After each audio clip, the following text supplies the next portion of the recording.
Good morning student. आज मैं लेकर आई हूँ आपके लिए भाषा, लिपि एवं व्याकरण। तो शुरू करने से पहले आप सबसे एक रिक्वेस्ट करती हूँ कि आप मेरे चैनल को लाइक करें, शेयर करें और ज़्यादा से ज़्यादा सब्सक्राइब करें। इससे जो मेरी आने वाली वीडियो है आपको मिलेगी सबसे पहले आप लाभ ले सकेंगे इसका। तो और अपने दोस्तों के साथ भी शेयर करें ताकि आपके साथ साथ वे भी लाभ उठा सकें और अपनी पढ़ाई को सुचारू रूप से आगे बढ़ा सकें। तो देखिए, सबसे पहले हम व्याकरण में आपके लिए लेकर आए हैं रिक्त स्थान। रिक्त स्थान में देखिए क्या है, हिंदी भाषा की लिपि डैश क्या है, देवनागरी है। दूसरा, जो भाषा को शुद्ध करे उसे डैश कहते हैं, क्या कहते हैं, व्याकरण कहते हैं। व्याकरण क्या करता है, व्याकरण भाषा पर नियंत्रण रखता है। भाषा पर नियंत्रण रखता है कौन, व्याकरण। अंग्रेजी भाषा रोमन लिपि में लिखी जाती है। कौन सी लिपि में लिखी जाती है, रोमन लिपि में लिखी जाती है। भाषा का छोटा रूप बोली है। क्या है भाषा का छोटा रूप, बोली।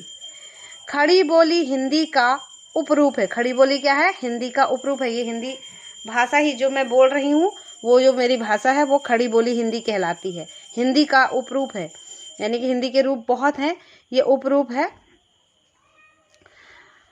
अब आगे देखिए, जोड़े मिलाइए।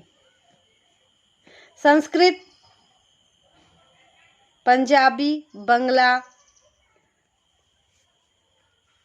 और इधर अब देखते हैं सांकेतिक भाषा, वाक्य। तो यहाँ संस्कृत है, संस्कृत से हम किसको मैच करेंगे, देवनागरी लिपि। संस्कृत क्या है, देवनागरी है। पंजाबी, पंजाबी क्या है, गुरुमुखी। पंजाबी क्या है, गुरुमुखी। बंगला, बंगला क्या है, बंगाली भाषा है। सांकेतिक भाषा किसकी भाषा होती है, गूंगे व्यक्तियों की भाषा, वो संकेत से बातें करते हैं।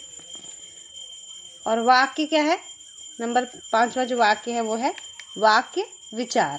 ठीक है, आगे देखिए, निम्नलिखित प्रश्नों में दिए हुए विकल्पों में से सही विकल्प छांटिए। भाषा के कितने भेद होते हैं, 1, 2, 3 या 4, 2 भेद। ठीक है,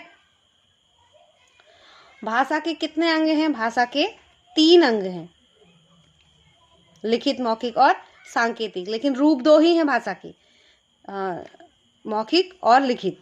ठीक है, और जो भेद हैं वो भेद हैं 2। भाषा के जो भेद हैं वो हैं 2।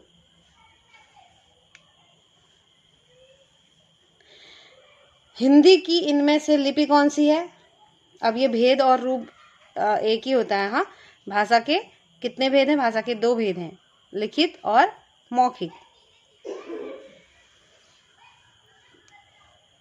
हिंदी की इनमें से लिपि कौन सी है। अब ये भाषा के जो अंग हैं वो क्या है, रूप, जैसे भाषा का रूप, भाषा का वाक्य विन्यास और भाषा के जो अंग हैं। ठीक है, वाक्य, विचार और रूप। ठीक है, ये इसमें आएगा।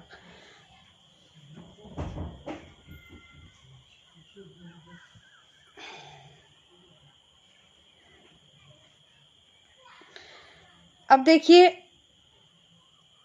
हिंदी की इनमें से लिपि कौन सी है, फारसी, गुरुमुखी, रोमन, देवनागरी। कौन सी लिपि है, देवनागरी। हमारे देश की राष्ट्रभाषा कौन सी है, उर्दू है, अंग्रेजी है, हिंदी है, पंजाबी है। कौन सी है, हिंदी है। व्याकरण के कितने अंग हैं, व्याकरण के 4 अंग हैं। कविता पढ़ना भाषा का कौन सा रूप है, मौखिक है या लिखित है। कविता पढ़ना, पढ़ना जो होता है भाषा का मौखिक रूप है, लिखित नहीं। यहाँ लिखित लगाया है ना, लिखित नहीं। अच्छा, हम कविता पढ़ रहे हैं, हम लिखा हुआ पढ़ रहे हैं, हाँ तो ठीक है, यहाँ लिखित आएगा, मौखिक नहीं। जब हम कविता को कहेंगे या बोलेंगे तब वो मौखिक होगा। यहाँ कविता का जो हम कविता को पढ़ रहे हैं उसका वो लिखित रूप है। शब्द विचार के अंतर्गत अध्ययन किया जाता है किसका? वर्णों का, शब्दों का, वाक्यों का, भाषा का, शब्दों का। इनमें से किसे लिपि कहा जा सकता है? भाषा बोलने का ढंग, लिखित भाषा का दूसरा नाम, भावों को लिखने का साधन, उपरोक्त में से कोई नहीं। तो यहाँ क्या है?